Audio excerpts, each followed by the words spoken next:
Hey there, Nancy here, and welcome back to another episode of Entrepreneur Rescue Mission. This week, we are digging into some really basic but important tips whenever it comes to really optimizing your LinkedIn profile. So today, I'm going to be sharing 4 different tips on some things that you should really focus on, whether you're just getting started on LinkedIn or you're looking to really optimize and update your current profile. But really, we're going to dig into some of these things so that you can show up as an expert in your industry and really, hopefully help your LinkedIn profile shine.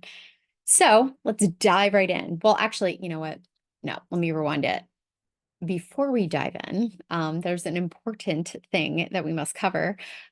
Scott, my husband, Scott Aaron, an expert LinkedIn trainer, he will be doing a workshop from June 10th to June 15th. So it's a 5-day workshop. It's actually one of the best workshops that he puts on. Quite honestly, I mean, the value that we've had people get out of this workshop is absolutely mind blowing. I mean, we've had people booking calls, having sales calls, messaging, posting content, all kinds of great things. So he's doing the Amateur to Expert workshop, and you can check that out and register. Again, it's going to be on June 10th. You can go to thetimetogrow.com/workshops to go and register. Definitely highly recommend checking it out, guys. I mean, there's no other workshop that's going to give you this much value for free. So definitely check it out. So now let's dive in. Okay. So when we talk about optimizing your LinkedIn profile, right, it's not just, simply going on, setting up your profile, and then, just putting a couple basic things in there. We really want to add some more meat and potatoes to really help make sure that it sets you apart as the expert in your space and really showcases you in the way that you should be showcased, right? You're showing up on LinkedIn, you want to build that know, like, and trust, you want to get yourself out there as the expert and really show up in a professional and authentic way. So the first tip that we really recommend whenever it comes to optimizing your profile is to update your profile picture. Okay, so make sure that you have a nice professional, right? It shouldn't be like just a really goofy looking selfie, unless obviously that applies to your business. But you want a professional picture that, showcases you. You want to make sure also to update your banner behind your picture. So I can't tell you how many times I've searched for people and I can just tell someone's not really active on LinkedIn if they don't update, the basic generic pictures that are in there. So definitely make sure to update the banner, make sure to update your profile picture. And little tip for the banner, you can go into Canva, which is a graphic design program, and you can search whenever you're creating an image. You can actually type in LinkedIn cover, and you'll be able to pull up some examples. You can swap out the pictures, you can do whatever, but definitely recommend updating that. One thing that I like, whenever we talk about the banners and the covers behind the profile picture, I like if you can get a picture, if you have a picture of you in action, kind of doing what you do, it could be a picture of you maybe, meeting with a fake client. Like, of course, we don't want to put our real people, maybe just you sitting across the table, doing the work. Maybe if you're a speaker or a counselor or someone who, obviously, works with others. I love it when people have pictures of them doing what it is that you do.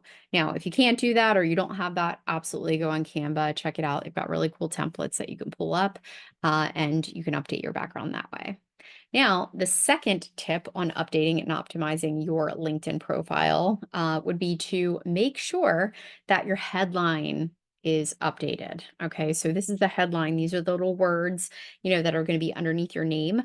They're SEO optimized, meaning if someone searches in the search bar or types in a word, you have the potential of being found based on their search. So, what is it that you want to be found for? Okay, so if you are a business coach, make sure that you have business coach, right? The whole thing in there in your headline. If you're a podcast host and you want to connect with other people that way, write podcast hosts.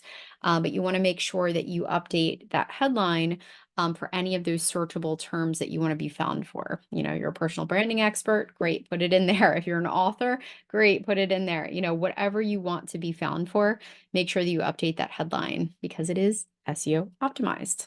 The other thing too to note there, something that is a really good little marketing tactic is when you are hyper focused on a certain niche, make sure to put that specific focus. Like, for example, if you're a financial advisor and you specifically work with Army veterans, you can put financial advisor specializing in, working with Army veterans, or you can put, let's say you're a health insurance broker and you specifically work with, construction or, manufacturing or something like that. Put it in your headline. Okay. Again, it sets you apart from the others and helps you be a little bit more strategic in that way.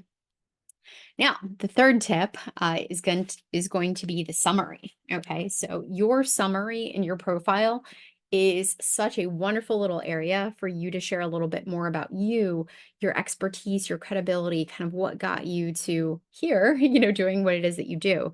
So make sure to set aside some time. Do not write it in third person, right? Write it as you. Hey, my name is Nancy. Here's a little bit about me, my backgrounds. It just gives you a really nice opportunity to share a really nice brief overview of who you are, what you do, who you help. Again, we don't want to write a book. We want to make sure to keep it nice and short and concise. But think about it, when someone actually lands on your profile and they're trying to learn a little bit more about you, this section is so wonderful, and you can take the time to do it. The fourth tip that I have for you guys is to make sure that you have a plan and that you have a process of creating engaging content. Okay. And we're not just talking about posting sporadically or every once in a while. We want to be consistent with it. So we should be posting content regularly on LinkedIn. In fact, the LinkedIn platform actually thanks us and recognizes us for using the platform and doing things such as posting content, engaging with others, connecting with the right people, and so much more. So make sure that you take the time to create engaging content. It could be sharing another article by someone and sharing your thoughts. It could be posting something inspirational. It could be something educational. In fact, certain types of content right now that are doing really well.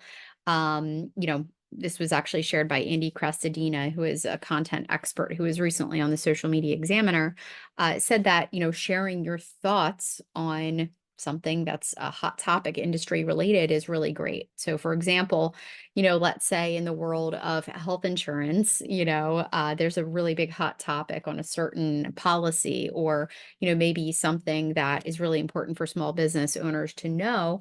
Well, you can actually just share your thoughts on it. Hey, here's what I think about this.